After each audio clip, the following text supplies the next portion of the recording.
Not every threat in this show has a face, a motive, or even a body. Sometimes the threat is just the world itself, the ground, the water, the reef beneath the surface, deciding, in its own indifferent way, that it's no longer going to cooperate. A drought that turns buried vegetables into an army. A mountain spring poisoned by the people who depend on it. And a coral reef, and an entire civilization built inside it, threatened by greed. This is a deep dive into fear of the environment, not just wilderness, but any surrounding world that stops being survivable, and how Courage the Cowardly Dog builds that fear wider and stranger with every episode on this list. Before getting into the episodes, it's worth being precise about what this category actually covers, because it's broader than it sounds. Fear of the environment is the fear that the world around us, whether natural, domestic, urban, or otherwise, can become hostile, unpredictable, or impossible to survive. This isn't only about nature, it's about any surrounding environment that traps, isolates, overwhelms, or endangers the people inside it. And the simple, uncomfortable fact that no one ever fully controls their own surroundings. An episode fits this category when the environment itself is the primary source of danger. Not a single villain hiding inside it, but the surroundings as a whole. Severe weather, deserts, oceans, forests. A home that stops being safe. A city or unfamiliar place that overwhelms. An ecosystem out of balance. And this video isn't just going to show you 3 separate examples. It's going to show you an escalation, each episode expanding what the environment means and raising the stakes of what happens when people fail to respect what they depend on. Start here, because this is the purest version of the fear. No malice, no technology, no greed, just an ecosystem that's run out of what it needs to survive. Journey to the center of nowhere. Environmental imbalance. The premise is simple.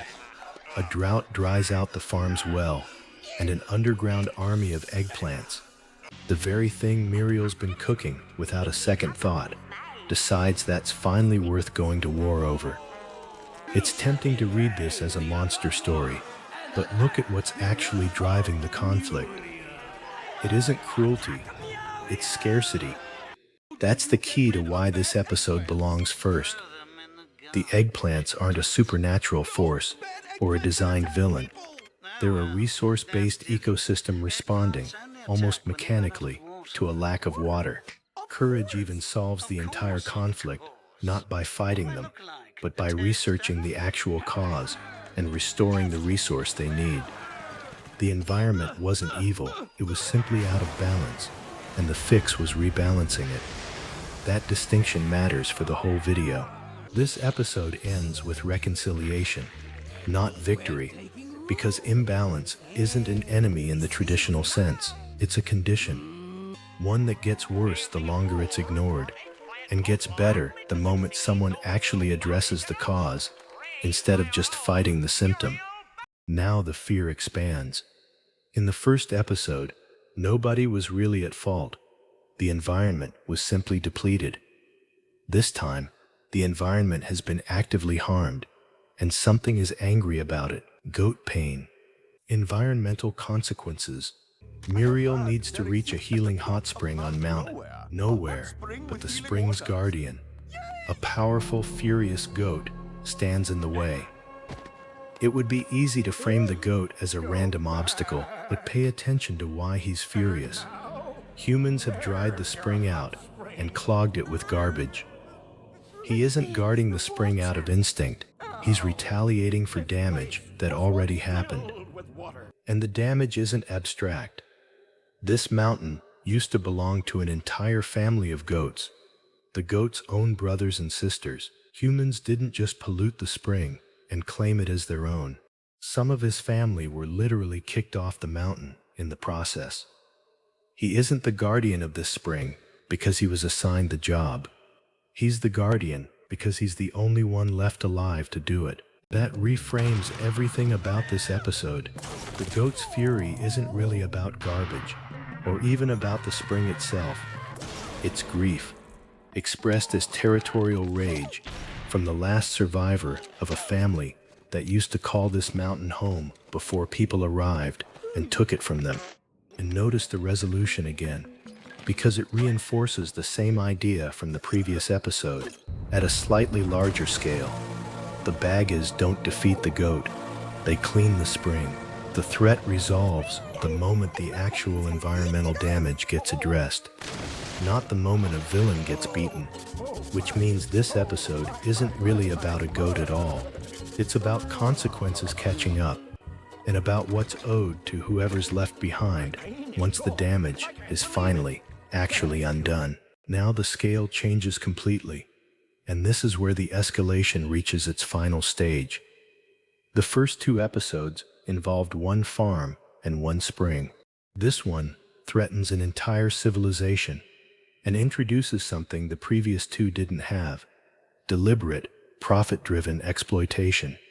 Scuba Scuba Doo, environmental exploitation. Inside a coral reef that took 1,000 years to build, Muriel and Courage discover Coralville, a fully realized civilization of tiny people whose entire existence depends on that reef staying intact. This is a significant escalation from a spring or a farm. An entire society's survival is now explicitly tied to one environment's health, and the threat isn't accidental damage or neglect this time. It's Ma, mining the reef deliberately, aware of exactly what she's destroying, because the coral can be turned into profitable wigs. That's the pivot this episode makes. The danger isn't an ecosystem responding to scarcity, or a guardian responding to old damage. It's active, ongoing exploitation, happening in real time, by someone who understands the cost and doesn't care. That's why this episode marks the fear becoming irreversible in a way the first two never were. A drought can end, a spring can be cleaned, but a reef that took 1,000 years to grow doesn't come back on the same timeline as a single episode's plot. Which means, for the first time in this progression, the stakes include something that might not be fixable at all if Courage fails. Step back and look at what these three episodes actually build in order, rather than as three disconnected examples. First, the environment is simply out of balance. A drought, an ecosystem responding to scarcity, nobody really at fault. Then, the environment has been actively damaged, and something is responding to that damage specifically, carrying real grief and real memory.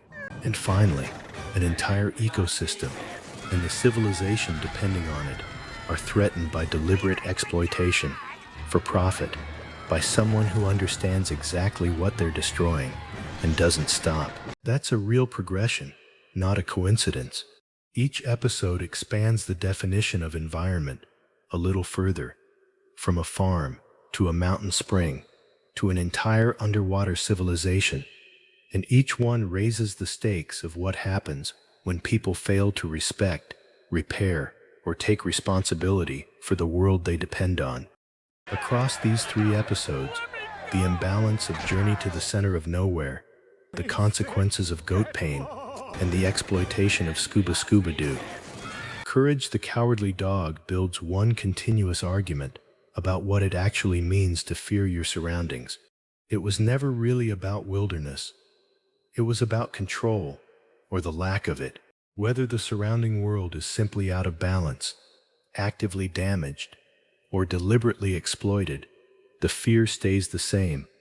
Humans don't fully control the environments they depend on, and every one of these episodes shows what happens when that gets forgotten. Courage the Cowardly Dog doesn't just fear nature. By the end of this list, it fears something bigger. What happens when the damage done to an environment finally catches up, and whether there's anything left to fix by the time it does.